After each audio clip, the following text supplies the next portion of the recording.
নারায়ণগঞ্জের সোনারগাঁওয়ে শাওন মিয়া নামে এক যুবককে হত্যার প্রতিবাদে মানববন্ধন ও বিক্ষোভ মিছিল করেছে নিহতের স্বজন ও এলাকাবাসী। শুক্রবার দুপুরে উপজেলার তালতলা পুলিশ ফাঁড়ির সামনে মানববন্ধন ও বিক্ষোভ মিছিল অনুষ্ঠিত হয়। মানববন্ধনে নিহতের স্ত্রী তামান্না আক্তার সহ এলাকার কয়েক শত নারী পুরুষ অংশ নেয়। নিহত এর ভাই মোতালেব মিয়া জানান, গত 29 আগস্ট শিশুদের ঝগড়াকে কেন্দ্র করে স্থানীয় ইসরাফিল মিয়া, শ্যামল, রিমন, রাকিব মিয়া ও রাব্বির নেতৃত্বে দেশীয় অস্ত্র নিয়ে শাওন মিয়ার বাড়িতে ভাঙচুর ও লুটপাট চালায়। এ সময় শাওন বাধা দিলে সন্ত্রাসীরা শাওনকে নির্মমভাবে কুপিয়ে হত্যা করে।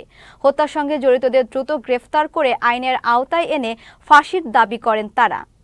আমার স্বামীকে এমন নৃশংসভাবে হত্যা করছে, তাদের সবার আমি ফাঁসি চাই। আমরা থানায় মামলা করছি, কিন্তু পুলিশ এখনো পর্যন্ত কোনো খুনিকে ধরতে পারে নাই। যারা আমার এই বাচ্চাটাকে এতিম করছে তাদের সবার আমি ফাঁসি চাই।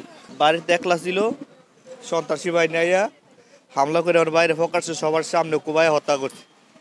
আমি থানায় মামলা করছি, সেনাবাহিনীও আছে, এর মধ্যে একটা আসামিও ধরে নাই, কোনো বিচার আওতায় আনে নাই, পাড়ির পুলিশ হয়ে গেছে, এরাও কোনো আসামি ধরতেছে না। আমি নিঃশেষের হত্যার বিচার চাই সবার কাছে, দেশবাসীর কাছে।